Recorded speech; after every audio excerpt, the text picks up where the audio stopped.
Rowdy వచ్చి గొడవ చేసిన తర్వాత ఈలోపు నగలు పెట్ట తీసుకొని జగదాత్రి ఆ రౌడీకి ఇస్తుంది. అప్పుడు వెంటనే ఇక కౌశికి అంటుంది, వద్దు దాత్రి, ఎందుకంటే అది ఇష్టంగా చేయించిన ఆ నగలను అలా ఇవ్వడం నాకు ఇష్టం లేదు, కావాలంటే అతనికి డబ్బిద్దంలే అనే విధంగా అంటూ ఉంటుంది. సరే మేడం, మీరు డబ్బులు ఇస్తున్నా అని అంటున్నారు కదా, ఆ డబ్బులు ఇచ్చిన తర్వాతనే ఈ నగలు తీసుకెళ్ళండి అని చెప్పేసి ఈ విధంగా రౌడీ అంటూ ఉంటారు.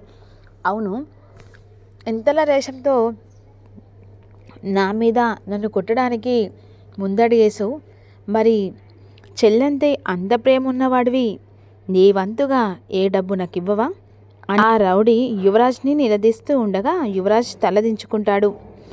అయినా ఎవరిస్తే ఏంటి డబ్బులు, నీకు ఎలాగైనా వంశీ డబ్బులు ఇవ్వాలి కదా, ఈ ఇంటి నుంచి నీకు డబ్బులు వస్తే వెళ్ళని అనేసరికి వెంటనే యువరాజ్ కోపంగా కేదార్ వైపు చూస్తూ ఉంటాడు. ఆ రౌడీ వెంటనే అక్కడి నుంచి వెళ్ళిపోతాడు. ఇక మరోవైపు నిషి విధంగా అంటుంది, అంటే ఇక్కడ వచ్చిన గెస్టులందరికీ మీరు సంత అన్న వదిన ఎలాగైనా మీ పేరు నిలబెట్టి ఒక స్థానాన్ని పొంది, అంతేకాకుండా మీరే ఈ కుటుంబానికి ఫేవర్ చేస్తున్నట్టుగా డ్రామా ఆడుతున్నారా అనే విధంగా అంటుండగా, ఏంటి నిషి ఏం మాట్లాడుతున్నావు, మేమెందుకు అలా చేస్తాం, ఆ రౌడీ వచ్చి గొడవ చేస్తేనే కదా ఇప్పుడు ఇక ఈ ఫంక్షన్ ఎక్కడ ఆగిపోతుందో అని ఈ విధంగా ఆలోచించే కదా మేము ఇలా ఇచ్చింది.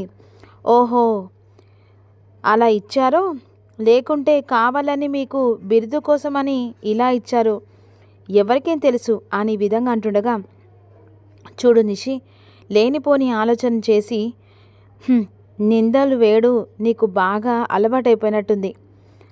అయినా దీని గురించి పక్కన పెట్టు, వెంటనే ఫంక్షన్ జరిపించాలి, ఇప్పటికే ఆలస్యమైంది, వచ్చిన గెస్టులు కూడా ఇక కొంతమంది వెళ్ళిపోయారు అని విధంగా కౌశికి అంటుంది. సర్లేమ్మా, దాని గురించి వదిలే అని విధంగా అన్న తర్వాత వెంటనే వంశీ కేదార్ యువరాజ్ దగ్గరికి వచ్చి, నన్ను క్షమించండి, ఎందుకంటే నా మూర్ఖత్వానికి మీ ఇద్దరు ఈరోజు లేకపోతే అసలు ఈరోజు నా ప్రాణం పోయేది, నన్ను క్షమించండి కేదార్ యువరాజ్ అని అంటుండగా, అయ్యో బావా, మీరు మమ్మల్ని క్షమాపణ అడగడం ఏంటి, అయినా మా చెల్లెల గురించి మేము ఏదైనా చేస్తాం, అలా అని చెప్పేసి నువ్వు ఒక మాట అన్నవని దానితో అలిగి కూర్చోలేదు, గౌరవం ఇచ్చి మేము మా చెల్లికి దూరంగా ఉన్నాం, మా చెల్లికి దూరంగా ఉన్నట్టే కానీ మా మనసు మొత్తం మా చెల్లి చుట్టే తిరుగుతూ ఉంది అని అన్న తర్వాత, మీరు కూడా మీ చెల్లెని ఆశీర్వదించండి అని వంశీ అంటాడు. అప్పుడు వెంటనే కేదార్ యువరాజ్ మాధురిని ఆశీర్వదిస్తాడు. ఇక సరే వదిన గారు, ఇక మేము వెళ్ళొస్తామని అంటుండగా, అయ్యో వదిన గారు, ఇంత త్వరగానా? అవును వదిన గారు, ఇక మళ్ళీ రాహుకాలం వచ్చే సమయం ఉంది, అందుకే మాధురి ఫంక్షన్ అయిపోగానే ఇక్కడి నుంచి వెళ్ళాలని అనుకున్నా, కానీ నిజం చెప్పడానికి మీరు ఈరోజు సాయం చేసిన దానికి ఎప్పటికీ మీ మేలు మర్చిపోలేం అని అంటూ ఉంటారు. అయ్యో అలా అనడం అవసరం లేదండి, కుటుంబం ఒకటిలాగుంటే చాలు, మా మాధురి కోసం మేము ఏదైనా చేస్తామని చెప్పేసి ఈ విధంగా కౌశికి అంటూ ఉంటుంది. ఈలోపు మాధురిని తీసుకొని వంశీ వాళ్ళు వెళ్ళిపోతారు కదా. ఇక ఫంక్షన్ అయిపోయిన తర్వాత యువరాజ్ నిషి మీద అటాక్ చేస్తాడు కదా, దాని గురించి ఆలోచిస్తూ ఉంటాడు. ఈలోపు వెంటనే యువరాజ్కి మీనా నుంచి ఫోన్ వస్తుంది.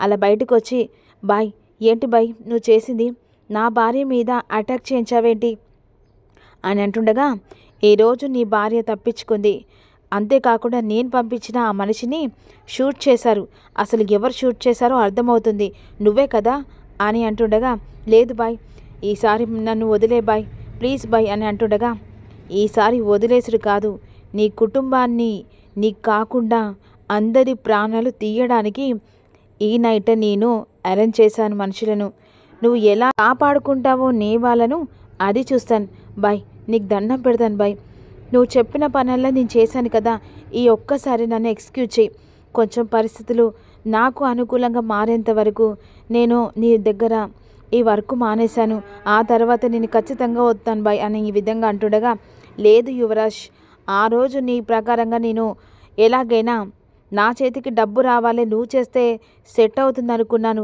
కానీ నువ్వు నా మాట తీసేవు, అందుకనే నేను ఎలాగైనా నీ భార్యను కిడ్నాప్ చేయాలనుకున్నా, కానీ నీ భార్య తప్పించుకుంది, అసలు చంపాలనే ప్రయత్నించాను అని విధంగా అంటుండగా, బాయ్ దండం పెడతాను బాయ్. ఒకటే చెప్తున్నాను యువరాజ్, ఈరోజు నీ కుటుంబానికి చావు ఖాయం, ఈరోజు ఫిక్స్ అని చెప్పేసి కాల్ కట్ చేస్తాడు. ఇక యువరాజ్ చాలా కంగారు పడుతూ లోపలికి వస్తాడు. ఆ చెమటలు పట్టడి, ఏంటి యువరాజ్ ఏమైంది అంత కంగారు పడుతున్నావు, ఏం జరిగిందిరా అని అంటుండగా, అబ్బే ఏం లేదక్క, ఫోన్లో మాట్లాడే నుంచి ఎందుకు అంత కంగారు పడుతున్నావు అని అంటుండగా జగదాత్రి కేదార్కి అనుమానం వస్తుంది. అప్పుడు వెంటనే జగదాత్రి కేదార్తో మీనని కాల్ చేసి ఏదో బెదిరించినట్టుగా అనిపిస్తుంది. ఎందుకంటే నాకు తెలిసి యువరాజ్ మీనన్ చెప్పిన పని చేయట్లేదు, అందుకనే నిషిని చంపడానికి మీనన్ అటాక్ చేయించాడు. దీని ప్రకారంగా మళ్ళీ మన కుటుంబం మీద ఏదో ముప్పు ఉన్నట్టుగా అనిపిస్తుంది అంటుండగా, అవును దాత్రి, యువరాజ్ టెన్షన్ పడడం ఇదంతా చూస్తూ ఉంటే ఖచ్చితంగా మళ్ళీ ఆ మీనన్ మన ఇంటి మీద ఏదో అటాక్ చేయబోతున్నాడు అని ఈ విధంగా అనుకుంటూ ఉంటారు. ఈలోపు ఇక యువరాజ్ కంగారు పడిపోతూ చీకటి పడిపోతుంది కదా, అందరూ పడుకుంటారు. ఇక నిషి, ఏంటండి ఏం ఆలోచిస్తున్నారు? ఏం లేదు నిషి, నువ్వు పడుకో. అదేంటి మీరు పడుకోరా? నేను పడుకుంటాను కానీ నువ్వు పడుకో, నాకు కాస్త బయట పనుంది. అంటే మళ్ళీ ఎక్కడికి వెళ్ళడం లేదు కానీ నువ్వు పడుకో అని వెంటనే ఇక బయటకు వచ్చి టెన్షన్తో చూస్తూ ఉంటాడు. ఈసారి మాత్రం నా కుటుంబం మీనన్ చేతిలో బలి కాకూడదు, నా కుటుంబాన్ని నేను రక్షించుకోవాలని చెప్పేసి అనుకుంటాడు. ఇక మరోవైపు మీనన్ వాళ్ళ మనుషులందరినీ కౌశిక్ కుటుంబం మీద పంపిస్తాడు. ఇక యువరాజ్ చాలా కంగారు పడిపోతూ ఉంటాడు. ఒక్కొక్క రూములలో ఒక్కొక్క రౌడీలు 2-3 ఇక లోపలికి వెళ్ళి వాళ్ళ ప్రాణాలు తీయడానికి అటాక్ చేస్తూ ఉంటారు. ఈలోపు జగదాత్రికి అలికిడి వినబడుతుంది. వెంటనే కేదార్ని లేపుతుంది. కేదార్, మీనన్ మనుషులు వచ్చారు, ఇప్పుడు ఎవ్వరికి తెలియకుండా వాళ్ళని ఇక్కడి నుంచి తరిమి కొట్టాలి అని చెప్పేసి ఈ విధంగా వెంటనే జగదాత్రి కేదార్ లేస్తారు. ఈలోపు ఇక యువరాజ్ ఆ రౌడీలను చూసి వెంటనే రౌడీ మీద అటాక్ చేస్తాడు. ఒక్కొక్కరి తాట తీస్తూ ఉంటాడు. ఇక మరోవైపు కౌశిక్ రూమ్లోకి ఒక రౌడీ వస్తాడు. అదే సమయంలో కౌశిక్ రూమ్లో జగదాత్రి ఆల్మోస్ట్ ఉంటుంది. వెంటనే కౌశిక్ రూమ్ దగ్గరకు వచ్చి కౌశిక్ని చంపబోతుండగా జగదాత్రి వాని కత్తి అడ్డు పట్టుకుంటుంది. వెంటనే ఇక ఒక్కసారిగా తాట తీస్తుంది ఒక్కొక్కరిది. అలా వెంటనే అందరినీ బయటికి తీసుకొచ్చి ఒక్కొక్కరి తాట తీసిన తర్వాత యువరాజ్ కూడా ఒక్కొక్కరి తాట తీస్తాడు. కానీ కేదార్ తీసేది పోలీస్ అని యువరాజ్కి తెలిసిపోతుంది.